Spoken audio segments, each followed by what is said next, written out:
All right, good afternoon, everyone. Welcome to this update. I'll ask Danielle to start the recording from this point onwards. This is our 6-weekly update on Dynamics 365. We are sorry for the inconvenience that we had the last time we held this session. So I'm very glad to see everybody's here again.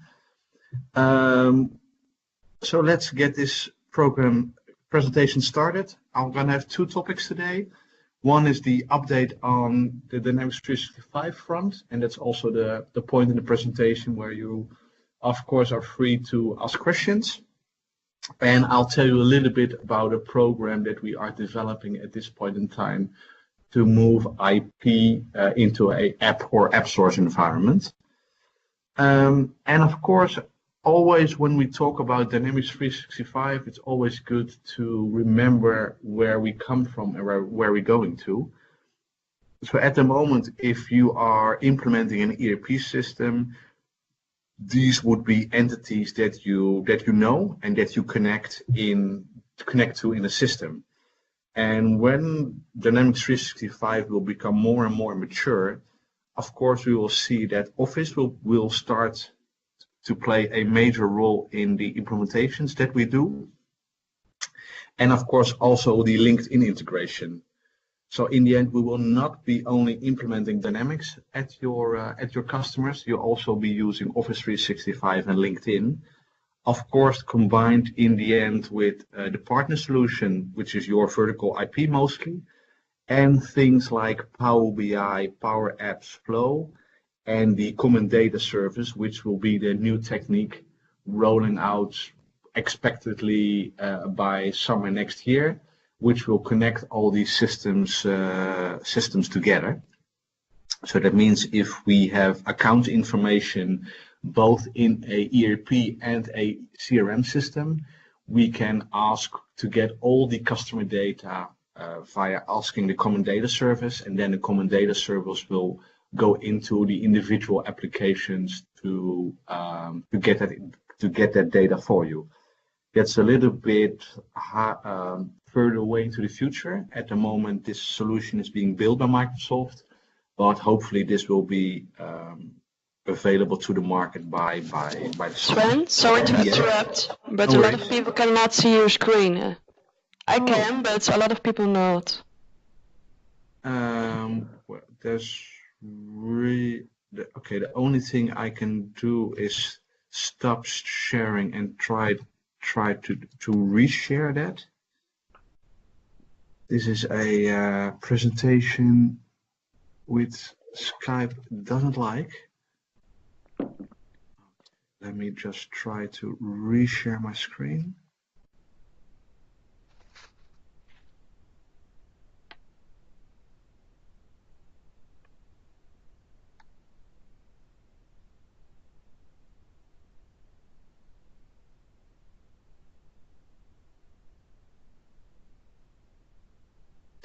Is this better for people? Can they now see it where they couldn't see it before? Sven, I can see it. I could see it before as well. Okay, thanks, Andy. Okay. For everybody's information, this session will be recorded and will be shared with you afterwards. So if you have no sound or screen, don't worry about it. We will share it, of course, with you. All right. Then I'll continue from this point onwards. So we're talking about this Common Data Service, which will be in the end the glue between the individual systems, also called apps. It's being built at the moment by Microsoft, and it will make sure that you can get all the information from a single source. And to see that these things are not totally science fiction, when we, for instance, look at the Sales Navigator tool, you can already save a lead from LinkedIn directly into CRM. Or when you are using the iPhone app and you have had a meeting with a person that you have in your calendar but not in your LinkedIn network, it's gonna ask you to connect with that person because they know you had an appointment with them. This is afterwards. I've already seen also examples of LinkedIn where they say, well, you have an appointment with this and this person tomorrow. Why don't you go into LinkedIn, look at their profile to see what's going on? And next thing that's being rolled out at the moment in the Office 365 updates is that we can finally again see LinkedIn info from within Outlook. There has been third-party tools around there for a couple of years ago. I think we've all missed that part in Outlook. So the coming months it will be available again. So if you get an email from a person that's also in LinkedIn, you can see his bio in a small screen within Outlook, and I'm very much looking forward to having that feature again available in in Outlook. If we look at what I just explained about Power Apps and Power Flow, I also get a lot of questions about the differences between those two. And in theory, it's quite easy. Practice is always a little bit harder. In basis, the Microsoft Flow makes sure that you trigger off workflows and that triggers something else in another system. So for instance, if I create a record in Dynamics CRM, I also want to create one in NAV. If somebody's following me on Twitter, I want to add that to a CRM marketing list. If I make a new item in my Dynamics ERP environment, can you add that item to an Excel list? And can you then upload that to SharePoint and notify these people that this and this has happened? So these are things you can do with Flow. Power Apps make sure that any data that you have in your app or solution, you can publish that either to a mobile phone, a website, or a tablet without heavy programming. Basically, Power Apps is a what you see, what you get editor. You can drag and drop fields. And for instance, it's quite easy to make a 360-degree view of your customer where you can get information from LinkedIn, from your CRM system, and from your ERP system all in one app. And that would literally take you 1 or 2 days to build because all the connections are already available. So this is something if people are looking at the Christmas day, don't know what to do, well, spend your time on Power Apps and Flow and escape your Christmas dinner would be my recommendation. Another example of the integration between Office and NAV is that within Outlook you can see that it detects data. For instance, I've here made an email where it has detected that the number is actually a sales order number from the Word also. But if you have a vertical solution, it's also possible, for instance, to have the tables that you've added into your vertical solution. Outlook can also start to recognize those. So if for instance, you have added a table with cars or with ships or with any other entity that you find necessary in your vertical solution, you can make sure that Outlook knows, and it can also track that solution, that word. And from that, if that word is recognized, you can see the NAV data, but also edit it. And that makes sure that for instance, anybody sitting behind the reception can at least get information from NAV, but also edit it. And that makes sure that more of the data that sits in your business application is available to other people. Is that a question or just a mic that's open? It's just a mic, thank you. Another thing that's becoming more and more important to the Dynamics environment is a solution called Graph. At the moment, Graph is a tool mainly used to connect different Office applications, but in the future, Graph will also be able to talk to your finance system. And what that could do potentially in the future is that if you make a Word document and you type in there the price, the number of an item, it can automatically pull the latest price of that item into your Word document. So no need for changing applications. You can get that information from within Word. And I think that's a very cool feature. Another thing that we can see how Dynamics is opening up is that there's more and more use of APIs. So basically an API is a standardized web service that you can talk to get information from the Dynamics environment. These are the ones that are available in NAV 2018, and there's 14 more of them being looked at. And this makes it, of course, so much easier to connect any legacy or different system that's running at your customer to the Dynamics environment. And one of the tools that you can use to also test these APIs is a tool called Postman. It's a little bit bad picture because I took it from a session, but Postman can help you talk to an API and can help you see which information is available in the API and what you can do with that. So that's another tip for me, that something that you should be looking at. And of course, if we talk about Dynamics 365, the future is apps. If you open up your NAV client, there will be a possibility to go look for extensions directly on AppSource, and your customers will be able to buy those solutions directly from AppSource without calling you as a partner. If we look at the Tenerife solution that will be expected next spring, is that Tenerife will consist of 6 applications, which all will be connected to the NAV environment. So marketing and sales are new products that are being currently developed, where talent is a complete new solution, and talent will be mainly focused on 2 areas. One, via LinkedIn to search for candidates for an opening that you have inside your company. And the other version will be that once you have a employee on board, you can also use the talent app to keep developing them based on the trends in the market.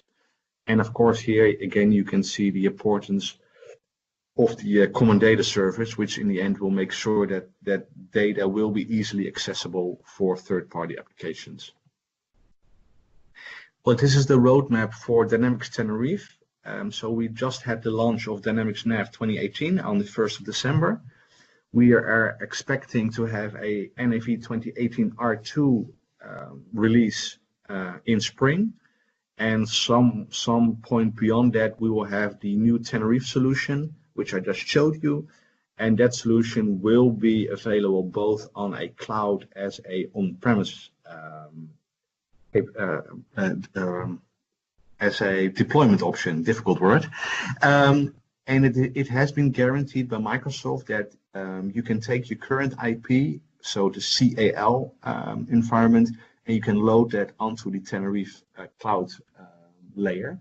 So there's the requirement to have an extension has been lifted, although there probably will be some limitations or ways of Microsoft to persuade you to make an extension. So this gives you some time to hold off on extensions, but my advice will always be start by making a small extension, publish it on AppSource, and test the process, make use of that knowledge, and then rebuild your big vertical.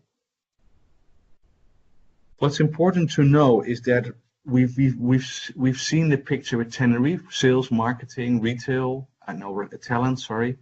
And what this picture tells you is that all of these apps will be available in different sizes. So for instance, as a company, you can buy a small sales solution, but a big ERP solution. And in that way, you can really buy the solution that fits you, like a tailor-made suit. So there's no need to buy a big sales tool if you just want to have a small small sales software package where you can also connect to a very big ERP package. So these are the countries where Tenerife will be expected next year, and for the other countries, it's not been determined yet where, when, and how Tenerife will be available. So also with Tenerife, there's going to be an update on the user interface. So this slide and the next slide will be gives you some insight. So there's even more proactive information, like the number that's being quite prominent in the screen, and the coloring will also change to even a more modern look and feel. And of course, the representation of data becomes even more and more advanced, which in the client itself, because we don't want to depend always on an external BI environment. We want to give the information to the customer and the end user at the right time, at the right moment. So that is my update on Dynamics 365 itself. Of course, when I told you that you can get your current IP onto Tenerife, there's still a need in the further future to convert your IP to extensions. And probably you've seen that QBS has gone into a strategic alliance with OneClick Factory. And together with OneClick Factory, we will have a full program where we can help you lift your IP and get it to extensions, where the QBS group will mainly focus on partner development services, and OneClick Factory will be focusing more on the technical side. But what we will do as QBS, we will make it one continual flow for you. So although a company like OneClick Factory will play a part in that process, we as QBS will take you by the hand and help you through that process. And basically, we will do that from a strategy point of view. We will help you to enable your organization and create a proposition. We will also help you create demand for that app. We can help you start to sell it, and we will help you deliver that IP. And of course, in this whole environment, creating and developing an extension becomes more and more important, and also the use of Visual Studio and coding in that. So my third recommendation to you would be, if your developers haven't started to build small Visual Studio Code projects that enhance the functionality of NFV, this will be the perfect time to start doing that. And what we see from a QBS perspective is that basically transforming your IP from the current situation all the way to a published application on AppSource, where you can also do billing and provisioning, we see it as a metro line. So basically, you have to take a number of these steps to get your app ready. Today is not the day that I'm going to talk about those individual steps. This is the outline of the program that we are drafting or creating at the moment, and we expect to have that ready by February, and then we will have another webinar that will explain in depth what all these steps are. But if you can't wait for that time and you have individual questions, you can always leave a reply either to our website or directly to me, so that I can help you in the meantime. So because webinars shouldn't be lasting more than a half an hour, this is what I wanted to tell you today. Basically, with all this new technology, I also want to say goodbye to the old traditional NFV world, where CAL is the only thing that we know, and the only thing that we're selling is ERP, because whether you like it or not, that environment, that world will never come back.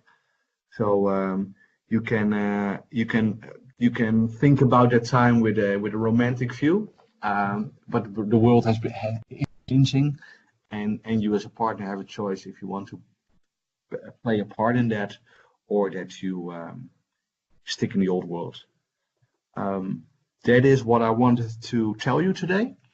So from this point onwards, you can either use the IM to ask me questions, or open up your mic to comment or ask questions.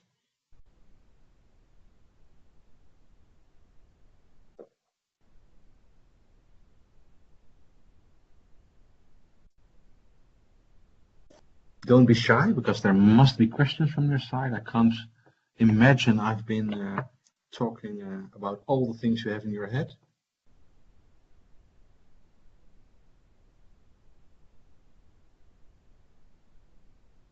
Nope.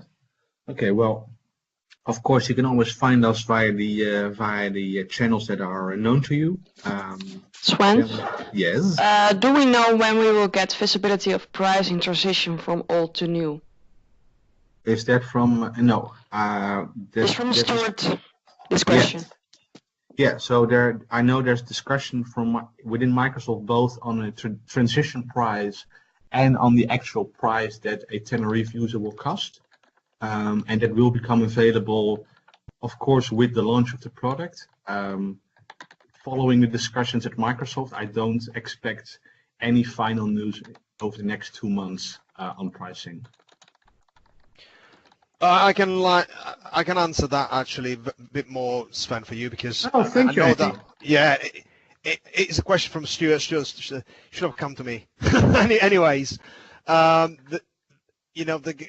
vast majority of people who are attending this webinar will be based in Europe, where there is no financials. Okay, so for the 3 geographies, US, Canada, and GB, I would expect to be a transition SKU that takes into account the initial investment. That transition. Right? Yeah, I thought from transition SKU. That's what Stuart is referring to. It's essentially how much does it cost if someone has gone down the route of financials, and now financials doesn't exist anymore in the. No. Yeah. Oh, sorry, we're losing you, Andy. Cost. When you look at it for all of the products, there's always been transition SKUs. We don't know what the price point is going to be at this time, and to be honest, it remains to be seen, because with Tenerife you're going to get full nav functionality. So I would expect that Microsoft will actually put a different spin to that. So you may want to be financials today and financials in the future. So you're limited to just, let's say, financial functionality. What about if you do warehousing and financials? What about if you do financials, warehousing, and manufacturing? Probably you will expect to pay more if you have the full suite than if you are limited to just having financial granules, for instance. So it all remains to be seen at this point in time. Okay? Yeah, and it is expected that there will be prices, like where the slide with the sliders. There will be a version with a lower price, and there will be a version with a higher price. Exactly. For NAV. Yeah, that's correct. Thanks. Thanks, Andy, for clarifying. No worries. Couple of other questions, Sven. Do you already have access to Dynamics 365 Tenerife, a preview? No, there's no preview at this moment available. Okay, another question from Dan. Those on Dynamics 365 Sales CRM now, will this integrate with Tenerife in the spring? Yeah, it will. There will be an integration between Dynamics Sales and Tenerife. And if you're a Danish partner, we are hosting a roundtable tomorrow in Denmark, where we expect to have a preview of that.